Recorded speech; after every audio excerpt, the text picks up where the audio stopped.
इंसान को अल्लाह ताला ने अशरफुल मखलूकात बनाकर दुनिया में भेजा। इंसान के अंदर सोचने, समझने, महसूस करने की सलाहियत भी अल्लाह मियां ने रखी।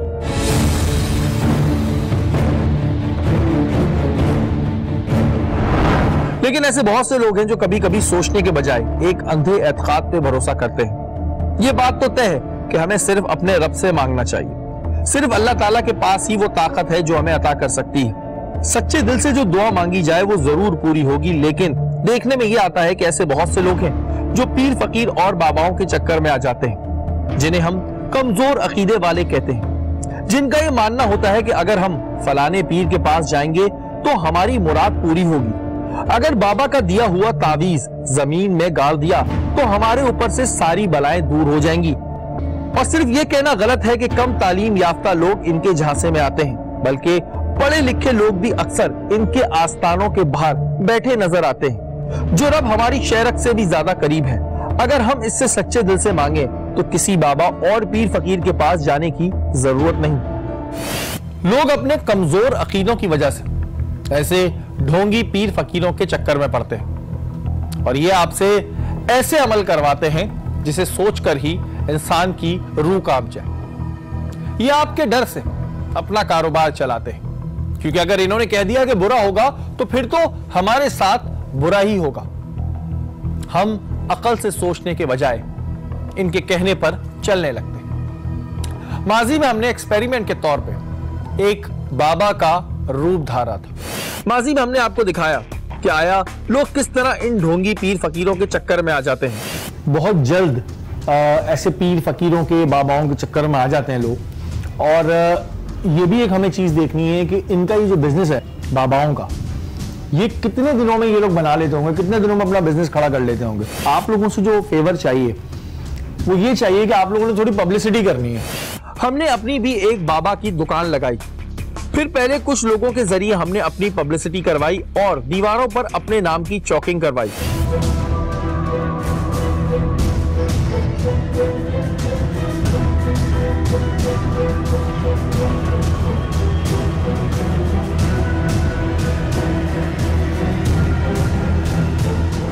बस फिर क्या था, हमारी इस दुकान के आगे हजूम लगना शुरू हो गया था। वालेकुम अस्सलाम। बाबा बहुत आस और बहुत उम्मीद लेके आपके पास आई हूँ। मेरा शौहर दूसरी औरतों के चक्कर में है, ना वो मेरे पे ध्यान देता है ना मेरे बच्चों पे ध्यान देता है। फिर सब मेरे ससुराल वाले ज़रा मुझ पर बहुत ज़्यादा वो करते हैं। मेरी सास नंदें मुझ पर बहुत ज़्यादा जुल्म करती हैं और मेरे शौहर को अपने काबू में करा हुआ है। उनके बहकावे में आके मुझे मेरे शौहर इतना मारते पीटते हैं और मेरे बच्चों पे भी तवज्जो नहीं देते। सिर्फ सास नंदों की वजह से ही ये सब कुछ हो रहा है। ऐसा मेरे शौहर का कारोबार बहुत अच्छा चलता था, लेकिन मेरे जेठ ने ऐसा उन पे मतलब बंदिश कराई है कि कारोबार ठप होकर रह गया। कोई हमारे हाथ चूम रहा था तो कोई हमारी बलाएं ले रहा था, बगैर जाने हम पर अंधा एतमाद कर बैठे। अच्छा जी, इस वक्त आप सब यहाँ पर मौजूद हैं और यहाँ पर कुछ आपको कैमरे भी नज़र आ रहे होंगे, तो उससे घबराने की ज़रूरत नहीं है। तो क्या रहा, एक हफ्ते बाद जो आप लोगों को मैंने तावीज़ दिया था और जो पढ़ने को दिया था, तो बीबी आप बताओ आपका क्या रहा? बाबा जी मेरे पे तो बहुत असर हुआ। मेरी सास का जो आपने कहा था कि एक हफ्ते में उनके ऊपर हो जाएगा 5 वक्त की नमाज़ पढ़ने से, तो मैंने 5 वक्त की नमाज़ भी पढ़ी। अब थोड़ा ये है कि मेरी सास मेरे उसमें है और मेरे मियाँ भी मेरी सुन रहे हैं। बहुत असर हुआ है उस तावीज़ को। जा बहुत असर हुआ है, संभाल के रखा तुमने? जी मेरे पास। अच्छा बीबी आपका? जी बाबा, आपने मुझे बोला था कि शौहर मोहब्बत करने लगेगा और बच्चों को भी समझ। तो कुछ फ़र्क है? जी काफ़ी फ़र्क आया। अच्छा, यहाँ जितने लोग बैठे हैं ना, उनको एक बात बताना चाह रहा हूँ, बड़े गौर से सुनिएगा कि जितना भी एक हफ्ते में तब्दीली आई है ना, इसमें मेरा कोई हाथ नहीं। मैं खुद एक टीवी चैनल का, एक इदारे का मुलाजिम हूँ और ये दाढ़ी भी नकली है। ये जादू, ये टोना, ये सारी बातें, देखिए जादू बरहक है, लेकिन उसके लिए कुरान में आयात हैं, खुद पढ़ के भी अपने पर फूंक सकते हैं आप। ये ढोंगी पीर फकीर बाबा नागी, मेरा क्या कहां से सुना था आप लोगों ने? या तो दीवार पे देखा होगा या अखबार में पढ़ा होगा या आपके मोहल्ले की किसी औरत ने मेरे बारे में बताया होगा। यही थे, मोहल्ले की औरत ने बता दिया तो मैं बहुत बड़ा पीर हो गया। सवाल यह है कि आप सब पढ़े लिखे लोग हैं, नमाज नहीं पढ़ेगा हम में से कोई, नमाज नहीं पढ़ेंगे, नमाज पढ़े बगैर सारा काम करना है, नमाज पढ़ेंगे तो आपके काम खुद ब खुद होंगे। अल्लाह आपकी शेरक से ज्यादा करीब है, तो उससे बड़ा कौन है आपके पास, उससे बड़ी जात किसकी है? लेकिन नहीं, मांगेंगे किसी पीर से, किसी फकीर से। मुझे बहुत बड़ा मान लिया आपने, क्या मैंने तावीज दिया? सिर्फ लकीरें बना के दी हैं। जो आपके बच्चे बनाते हैं, जब वो पहली दफा लिखना शुरू करते हैं, वो ऐसी 100 लकीरें बना के देते हैं। मुझे सिर्फ 3 हफ्ते लगे आप लोगों को यहाँ तक लाने में, और आज चाहता तो आप लोगों से 50 से 60 हज़ार रुपए जमा कर लेता मैं। आप लोगों का अकीदा ही कमजोर हो गया, आप सब उठ के आ गए।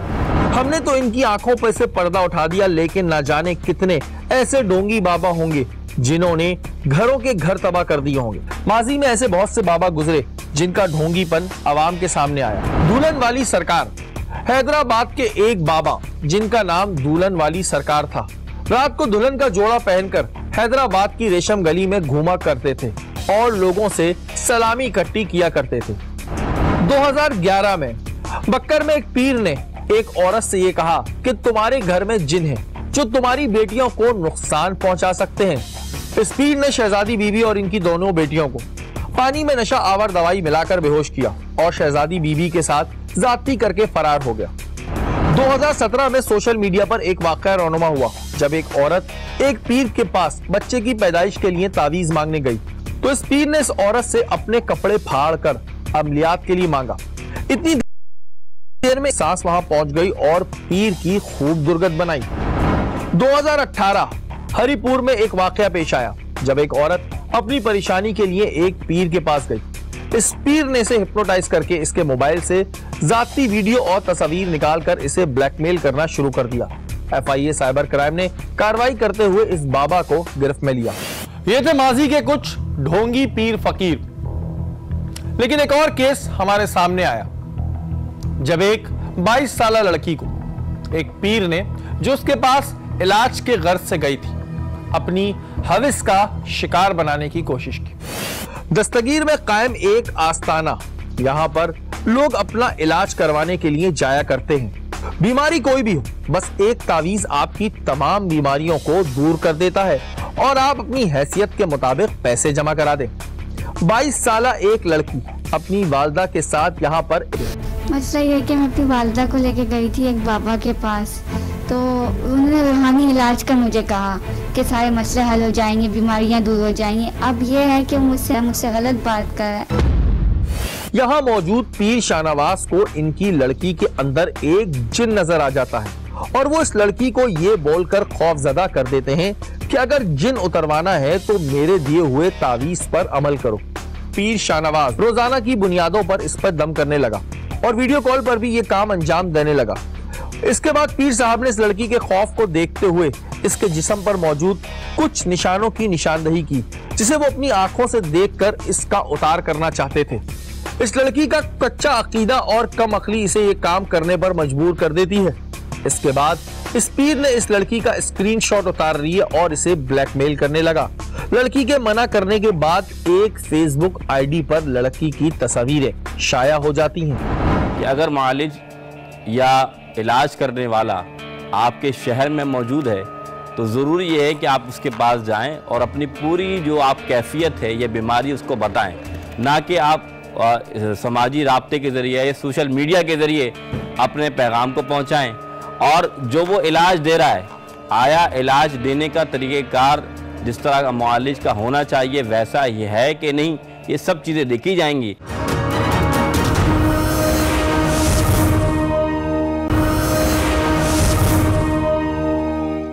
ऐसी सूरत हाल किसी के लिए भी तकलीफदेह होती है, लेकिन इसमें गलती उन खवातीन की भी है जो अपने कमजोर अकीदे की वजह से ऐसे लोगों के चक्कर में पड़ती हैं और फिर अपना सब कुछ तबाह कर लेती हैं।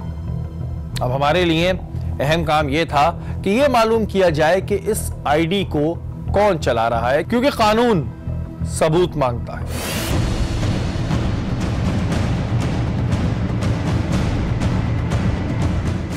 हमारे कदम FIA साइबर क्राइम के दफ्तर जा पहुंचे। FIA साइबर क्राइम ऐसे बहुत से केसेस पे काम कर रही है, क्योंकि आजकल हर चौथा बंदा सोशल मीडिया पर मौजूद ऐसे शरपसंदों का शिकार बन चुका है। क्या नाम है आपका? ठीक। कंप्लेन किस सिलसिले में आपकी? इस लड़की ने अपनी सारी दास्तान FIA साइबर क्राइम में मौजूद खवातीन अफसर को बता डाली। मेरी कंप्लेन इस सिलसिले में है कि मैं अपनी वालदा को एक बाबा के पास लेकर जाती थी, तो उन्होंने जो है वो तस्वीर में ही पता नहीं किस तरह डाल दी। ये जो आप फेसबुक फेक आईडी जो आप बता रही हैं उसके स्क्रीनशॉट्स भी हमें चाहिए होंगे।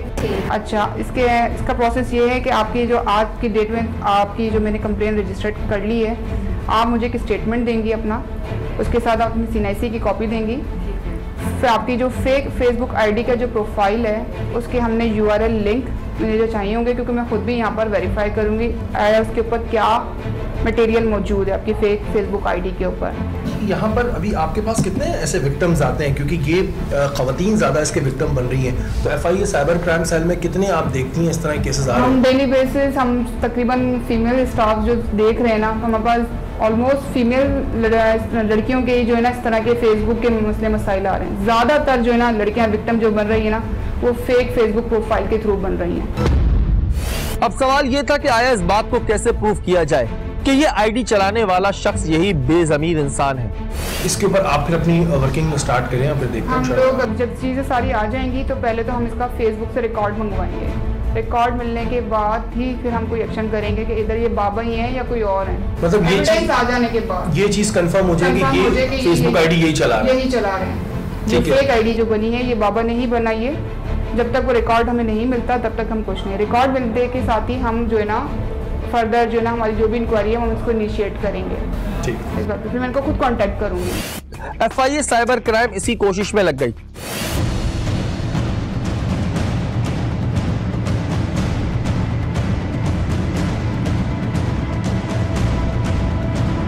फेसबुक आईडी के जरिए इस बात का अंदाजा लगाया जा सकता है कि इसे चलाने वाला शख्स कौन है। FIA साइबर क्राइम की टीम ने इस बात का मालूम कर लिया कि ये आईडी चलाने वाला शख्स कौन है और ये आईडी किस टेलीफोन नंबर से ऑपरेट की जा रही है। आपसे आइडेंटिटी कराना था कि हमने जो फेसबुक को रिकॉर्ड अपलोड कराया था, तो मुझे ये बताएं कि यही वो बंदा है? जी बिल्कुल। यही है वो बाबा जिसके पास आप रूहानी इलाज कराने जा रही थी? ये वही बेजमीर जाली पीर था जो अपने पास इलाज के गर्ज से आने वाली खवातीन को अपनी हवस का निशाना बनाना चाह रहा था। फेक आईडी इन्होंने ही आपकी जो है ना बनाई है। अच्छा अंबर, आप लोगों को हो गया कंफर्म कि ये बंदा ही है जिसको ये आइडेंटिफाई कर रहे हैं? एग्जैक्टली। FIA साइबर क्राइम ने फौरी तौर पर एक टीम मीटिंग तश्कील दी। हाँ इंस्पेक्टर अंबर, आप मेरे कमरे में आए। Deputy director FIA cyber crime Ghaffar साहब की सरबराही में इस ऑपरेशन को तश्कील दिया गया और इस बात का फैसला किया गया कि आया इसे कैसे टारगेट किया जाए। अच्छा, ये पूरी ब्रीफिंग मैंने देख ली हुई है। तो ये हमारा साइबर का केस है, तो इसमें आपने ये जो जेली पीर जिसका नाम शाहनवाज है, कोशिश करनी है कि इसके पास जो भी इसका मोबाइल लैपटॉप है वो आप वहीं पे उसको सीज करें और उसको फिर ऑफिस डायरेक्ट ले आएँ और फर्दर इन्वेस्टिगेशन उसके यहाँ। ये डोंगी बाबा उस वक्त अपने आस्थाने पर मौजूद ना था, इस वजह से इसे फोन करके बुलाया गया। तो कब तक? ठीक है ठीक है ठीक है। FIA साइबर क्राइम की टीम उस जगह के लिए निकल पड़ी। जी नाज़रीन, आपको बता दें कि हम FIA साइबर क्राइम की टीम के साथ इस वक्त निकल रहे हैं यहाँ से और उस बाबा को पकड़ने के लिए जिसने मासूम लड़कियों की, ना जाने पता नहीं कितनी मासूम लड़कियों की ज़िंदगी तबाह की होगी, लेकिन अभी इंशाल्लाह आज ये शख्स रेड हैंडेड पकड़ा जाएगा और फिर इसका चेहरा हम आप सबके सामने लाएंगे। ऐसी जगहों पर रेड करना अमूमन हमारे लिए खतरनाक हो सकता है, क्योंकि अंधा एतकाद रखने वाले लोगों की इस दुनिया में कमी नहीं और वो ऐसे जाली पीरों के लिए मरने मारने को तैयार हो जाते हैं। FIA साइबर क्राइम की टीम दूर बैठी इस शख्स के आने का इंतजार कर रही थी। कुछ देर गुजरने के बाद ये शख्स हमारी नजरों के सामने था।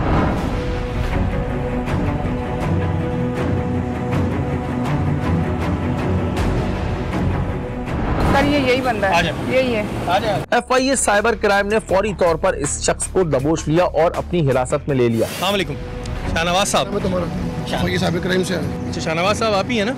ये अंबर, ये आईडी भी यही बंदा है? यही है वो, यही है। शाहनवाज आप ही है ना? क्या करते हैं आप यहाँ पे? तो किस लिए आए थे यहाँ पर? इलाज के लिए बुलाया था बच्चे। इलाज करते हैं आप लोगों का? क्या इलाज करते हैं आप? दम दुरूद करते हैं, तावीज़ वगैरह सारी दम दुरूद करते हैं ना। अब आए चलें FIA के ऑफिस चलेंगे, बाकी दम दुरूद हुआ होंगे।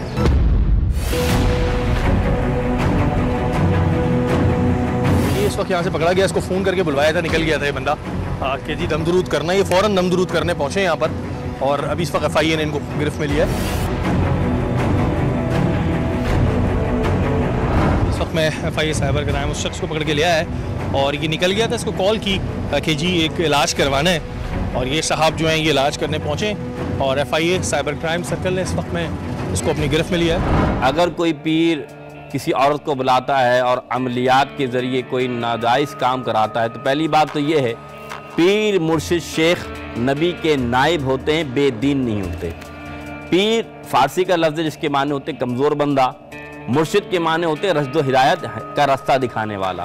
तो कोई पीर, कोई शेख, अल्लाह का नेक बंदा कोई ऐसा अमल नहीं करेगा कि गैर महरम के सामने आएगा या गैर महरम को हाथ लगाएगा या गैर महरम को कोई ऐसे अमल बताएगा जो दीन के खिलाफ हैं।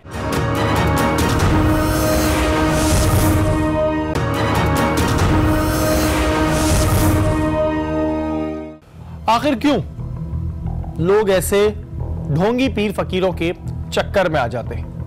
हमें अपने अंदर सिर्फ खौफ खुदा रखना चाहिए, ना कि हम ऐसे पीरों पर भरोसा करें। जब इस शख्स को कानून की गिरफ्त में लाया गया तो इसने तो कुछ और ही इंकिशाफ किए।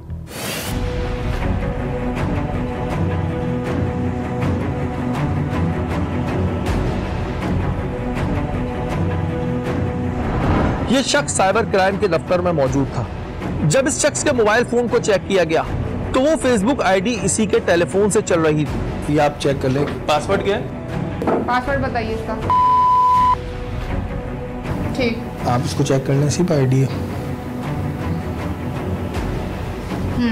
चल रही है आईडी जी, इसी पर आईडी चल रही है।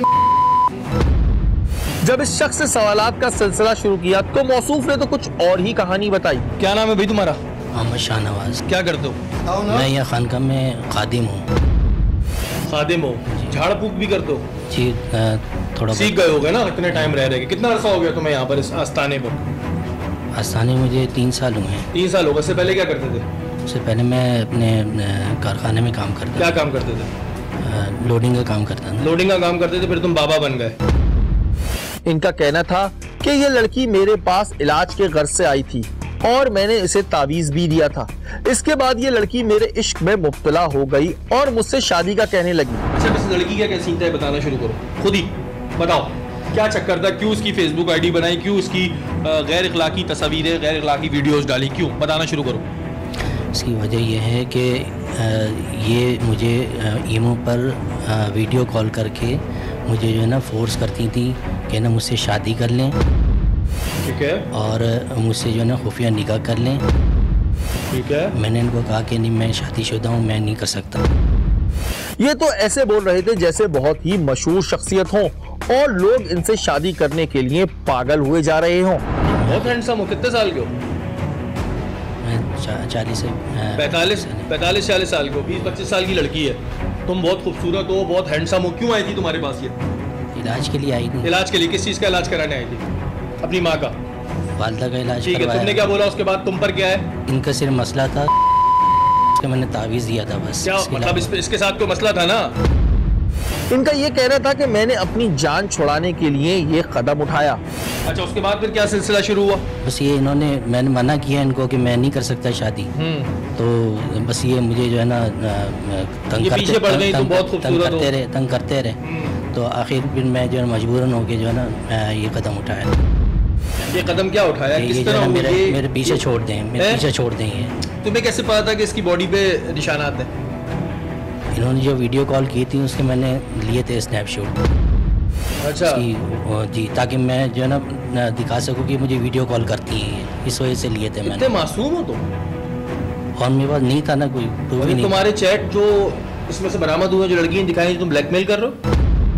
इस शख्स के आस्थाने में जगह जगह CCTV मौजूद थे जिसकी फुटेज इसके मोबाइल में सेव थी और इसमें ये मौसूफ खवातीन का इलाज कर रहे हैं। तुम्हारे आस्थाने के अंदर कैमरे क्यों लगे हुए?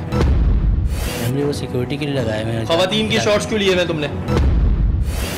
तुम्हारे मोबाइल से क्यों निकल रहे? वो एक ही शॉट लिया है मैंने। खवातीन आती है ना तुम्हारे पास आस्थाने में, तुम्हारे पास बाबा जी, उनकी तस्वीरें अपने मोबाइल में क्यों रखते हो? इससे पहले कितनी औरतों की शादी की है तुम? किसी के साथ नहीं किया। तो आपने उस वक्त ये क्यों नहीं कहा कि बेटा बुरी बात है, आप गलत काम कर रही हैं, मैं आपकी अम्मी को शिकायत करूंगा? आपने आकर बड़े मजे से वीडियो कॉल करी, उसके बाद आपने स्नैपशॉट लिए, यानी कि आपके दिमाग में चोर था, आपने इसी वजह से स्नैपशॉट लिए, वरना आपने स्नैपशॉट क्यों लिए? दोस्तों मेरी गलती यही हुई कि मैं जो है ना इनके घर वालों से मैंने बात नहीं की। स्नैपशॉट पहले ले लिए? नहीं, मैं बस ये वो तो स्नैपशॉट मैंने इसलिए लिए कि मेरे पास प्रूफ नहीं था। ये जो मुझे कर रही थी ना, ये कॉल कर रही थी इस तरह, और मुझे जो है ना कह रही थी तुमने स्नैपशॉट ले लिए कि मैं ये संभाल के रखूं। उसका फेसबुक आईडी क्यों बनाई? वो इसलिए बनाई कि ये बदला लेने के लिए? नहीं, बदला नहीं, ये मेरे पीछे छोड़ दें। इसके अलावा इनके मोबाइल फोन से 3000 से जायद फहश तस्वीरें मौजूद थीं, जो इस शख्स के किरदार को हमारे सामने खोल कर रख रही थी। तुम्हारे मोबाइल से और जो गंदी तस्वीरें निकली हैं बाबा शाहनवाज, जो और गंदी तस्वीरें निकली हैं वो क्यों रखी हुई थी? वो भी तावीज में आती है काम, उसका भी तावीज बन के गले में डलता है। कितनी निकली है तुम्हारे मोबाइल से? डिलीट करती थी। तुम्हारे मोबाइल से कितनी निकली है? दिखाना शुरू करोगे, अपने मुंह से बोलना शुरू करोगे? मोबाइल में है, काफी सारी हैं। है ना? बाबा हो तुम? नहीं, लेकिन वो लॉक। बाबा हो तुम? खुद देख तो हैं, वो लॉक की। खुद देख तो। एक तो लड़की तुम्हारे पीछे लग गई कि तुम इतने हैंडसम बंदे हो कि तुम्हारे पीछे पूरे मोहल्ले की लड़कियां लग गई। उसके बाद तुम्हारे मोबाइल के अंदर इतनी तस्वीर है, उसका क्या है? और किस की तस्वीर है? फिर उनकी भी फेसबुक आईडियां बनाओगे, सबकी फेसबुक आईडी बनाओगे। अच्छा ये आप चेहरे देखें, आप खवातीन की भी बहुत बड़ी बेवकूफ़ी है। ये देखें जी, दाढ़ी बढ़ा ली, ये आगे से ये भी क्लियर कर दिया पूरे सुन्नत के तरीके से, चप्पल वप्पल पहन के खड़े हो गए बड़े मासूम बन के, और उसके बाद ये इनकी बातें। अच्छा घेरते कैसे हो तुम लोग पार्टी को? पार्टी कैसे घेरते हैं? मैं आया तुम्हारे पास, फिर मुझे क्या बताओगे मुझे क्या मसला है? खुद ही आते हैं लोग, खुद ही आते हैं। ये शोहरत कैसे करवाते हैं, अपनी पब्लिसिटी कैसे करवाते हो तुम लोग? हैं? पब्लिसिटी नहीं करवाते। अब इनकी इन बातों पर सिवाय मुस्कुराने के हमारे पास कोई और जवाब ना था।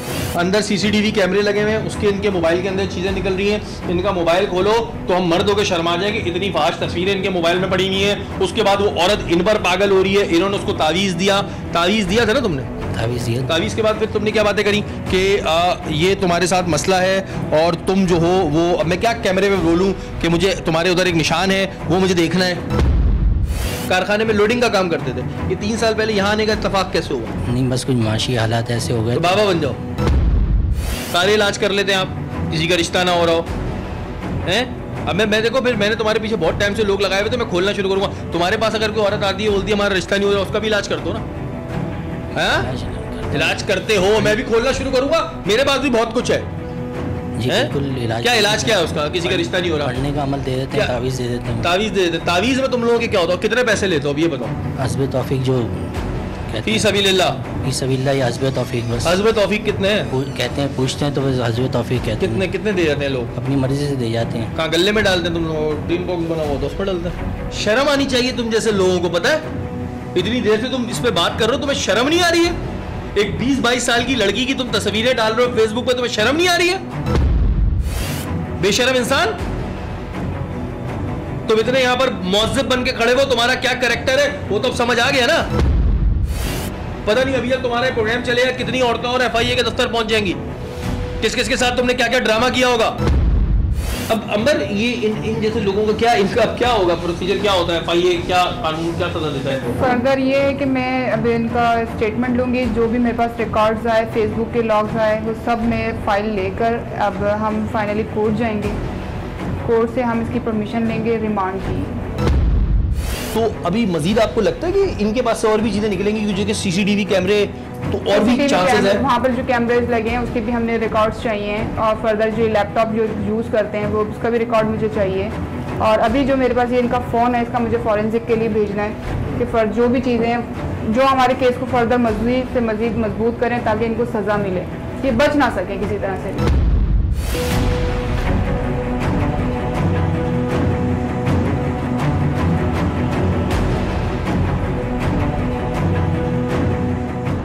गैर महरम के साथ बैठकर ऐसे अमलियात करना और इस तरीके से गुफ्तगू करना ही जायज़ नहीं है। और फिर मैं एक बात कहूँ कि जो नबी का नाइब होता है वो दीन पर अमल करता है, शरीयत और तरीक़त को लेकर चलता है। कोई पीर ऐसा नहीं हो सकता कि वो तरीक़त को माने और शरीयत को ना माने। तो पीर के लिए या अल्लाह के नेक बंदे के लिए लाजिम है कि वो शरीयत पर भी अमल करता हो, तरीक़त पर भी अमल करता हो। और अगर कोई शख्स शरीयत पर अमल नहीं करता तो वो शैतान है, पीर नहीं है। जी नाज़रीन, इस वक्त हमारे साथ additional director FIA cyber crime Faizullah Qureshi साहब मौजूद हैं। हम बात करेंगे। अस्सलाम वालेकुम। वालेकुम अस्सलाम। फैज़ भाई, अभी एक बड़ी कार्रवाई आपके साइबर क्राइम सर्कल ने की, जो कि हमारे सुनने में बहुत आता रहता है कि पीर फ़कीर बने हुए होते हैं, फिर ख़वातीन को ब्लैकमेल करते हैं। फैज़ भाई, क्या वजह है कि अब साइबर क्राइम बहुत ज़्यादा बढ़ता जा रहा है और आप लोगों के पास भी बड़ा बर्डन होता है, क्या वजह है इसकी? मोबाइल का यूज़ बढ़ गया है और इंटरनेट अब मोबाइल में आ गया है, ख़ासकर 2010-11 के बाद, जब से इंटरनेट की सर्विसेज आम हुई हैं और 4G 5G मोबाइल आए हैं, तो हर आदमी की हथेली पे कंप्यूटर आ गया है। तो जब उसका यूज़ बढ़ गया है तो क्राइम जो है उसने भी शिफ्ट किया है टुवर्ड साइबर। तो इसी तरह फिर गवर्नमेंट ने जो है ये साइबर यूनिट्स कायम किए हैं जो इस पर काम करते हैं। फैज़ भाई, साइबर क्राइम की में क्या क्या आता है? फेसबुक पे होने वाला क्राइम या फिर जो ट्विटर है या व्हाट्सएप है, कौन कौन सी डोमेन्स पर लोग आपसे कंप्लेन कर सकते हैं? देखिए, साइबर क्राइम जो है बेसिकली कंप्यूटर का यूज़ है क्राइम के लिए। अगर आपने क्राइम करने के लिए अगर मुलजिम कंप्यूटर को यूज़ करे और वो कंप्यूटर इंटरनेट से कनेक्टेड हो तो साइबर क्राइम हो जाएगा। उसमें ज़्यादातर जो एरिया है वो सोशल क्राइम्स की है या फ्रॉड्स एंड फोर्जरीज की है। अच्छा फैज़ भाई, अभी आपको कितना टाइम हो गया, क्योंकि इससे पहले आप बैंकिंग सर्कल देख रहे थे, अभी साइबर क्राइम में आए हुए आपको कितना टाइम? मुझे 3 महीने से ज़्यादा टाइम हो गया। 3 महीने में आप कितना बर्डन देख रहे हैं? किस तरह की कंप्लेन ज़्यादातर आपके पास आ रही हैं? विक्टिम क्या ज़्यादातर ख़वातीन होती हैं, लड़कियाँ होती हैं? देखिए, सोशल इशूज़ ज़्यादा सेंसिटाइजिंग हैं, खौफनाक हैं, उनका डायमेंशन ज़्यादा अलार्मिंग होती है। जब लेडीज़ आती हैं और इस तरह की कंप्लेन करती हैं कि हम ये कर लेंगी, हम तबाह हो जाएंगी, इस तरह, तो वो उसका इम्पैक्ट जो है एज ए लॉ इन्फोर्समेंट हमारे ऊपर ज़्यादा होता है, तो हम ज़्यादा फोकस करते हैं इस सब्जेक्ट पे। अच्छा फैज़ भाई, आजकल हर दूसरा बंदा, अगर मैं अपनी बात भी करूँ तो वो कहीं ना कहीं सोशल मीडिया का शिकार ज़रूर बना है। सोशल मीडिया कुछ ब्लैकमेलर्स कुछ आईडीज़ डाल देते हैं, ये चीज़ डाल देते हैं। फैज़ भाई, इसका तरीकाकार क्या है? किस तरह इस पर रोकथाम होगी? किस तरह एक फियर होगा और इसकी कितनी सज़ा होती है कि अगर सामने वाले पर उसका जुर्म जो है वो प्रूव हो जाए? देखिए जी, सज़ा ये है कि कानून जो लेटेस्ट कानून है वो 2016 का है, उसमें ह्यूमन डिग्निटी की बात की गई है कि आप ह्यूमन डिग्निटी को वायलेट करेंगे तो आपके ऊपर क्या FIR बनेगी। उस कॉग्निजेबल ऑफेंस है सेक्शन 21। और हम पीका पाकिस्तान इलेक्ट्रॉनिक क्राइम रेगुलेशन 2016 के तहत जो उसके अंदर कॉग्निजेबल ऑफेंसेस हैं, हम उनके खिलाफ कंप्लेन लेते हैं और अगर जिस तरह अभी आपने 2 केसेस अभी भी देखे कि हम उस पर एक्शन ले रहे हैं। लेकिन हर आदमी ये फ्री नहीं है कि आप किसी की इंटीग्रिटी को, उसकी मोरल एथ, उसकी बैकग्राउंड को, उसके प्रोफेशन को विदाउट एनी अकाउंटेबिलिटी या उसको मलाइन करें, ह्यूमन डिग्निटी को उसको वायलेट करें, ये कानून के ज़मरे में जुर्म है। अच्छा फैज़ भाई, इस वक्त में और तो आपने क्राइम बताया कि बहुत सारे होते हैं, लेकिन एक क्राइम जो कि बहुत होता है कि हमारी ख़वातीन, हमारी लड़कियां बेचारी, उनकी बड़ी पिक्चर्स वीडियो बनती हैं, उनको आप क्या कहना चाहेंगे? कि देखिए, उसमें गलती कहीं ना कहीं उनकी भी है, चाहे वो किसी को पिक्चर देती हैं अपने मोबाइल में लेती है, लेकिन अब का दौर कितना टेक्निकली ख़तरनाक हो गया। फोटोग्राफ्स को मिसयूज से इसकी एक सीढ़ी बनाई जाती है। वो फोटोग्राफ्स जो हैं या वीडियोस जो हैं, या तो उस वक्त बनाए जाते हैं जब इंटीमेट रिलेशनशिप था, या सिंपली एप्लीकेशन पे कैमरा ऑन करके बना लिए गए और जब आपका रिलेशनशिप ख़राब हुआ तो आपने उसको मिसयूज़ किया और इसका बड़े खौफनाक रिजल्ट नज़र आते हैं और बाज़ औक़ात किसी की जान भी जा सकती है, कोई आदमी कत्ल भी हो सकता है। कोई मैसेज फैज़ भाई यंगस्टर्स को और हमारे देखने वालों को? मैं सिर्फ ये इतना कहूँगा, ख़ासकर हमारी जो बच्चियाँ हैं, ख़ासकर अंडर एज जो हैं, वो बड़ी रैकलेस तरीके से यूज़ करती हैं मोबाइल फ़ोन्स को, और उनको ये अंदाज़ा नहीं होता कि ये रिलेशनशिप अप्स एंड डाउन्स आते हैं। तो मेहरबानी करके फ़ोटो शेयरिंग और मूवी शेयरिंग में बड़े एहतियात से काम करें। और ये जो कैमरा यूज़ होता है आजकल, हर 3G मोबाइल 4G मोबाइल में कैमरा लगा है, उससे आपकी अपनी मूवी बन जाती है। इसके इस्तेमाल में भी बड़े एहतियात करने की ज़रूरत है। Thank you so much. हमारे इस तरह के प्रोग्राम दिखाने का मकसद सिर्फ और सिर्फ आवाम को आगाही देना होता है, तो वैसे ढोंगे पीर फकीरों से दूर रहें। मीडिया पर बहुत से केसेस आप देखते रहते हैं, लेकिन ना जाने क्यों लोग फिर भी इन पर एतकाद करते हैं, इनके पास जाते हैं और इनके चुंगल में फंस जाते हैं। हम सबको बहैसियत मुसलमान ये बात सोचनी चाहिए कि देने वाली ज़ात सिर्फ और सिर्फ मेरे रब की है, जो मुझे 70 माओं से ज़्यादा प्यार करता है। अगर सच्चे दिल और नेक नियति से कुछ मांगा जाए तो वो जरूर पूरा होता है, क्योंकि खुदा के घर देर है अंधेर नहीं। इस बारे में सोचना है हम सबको।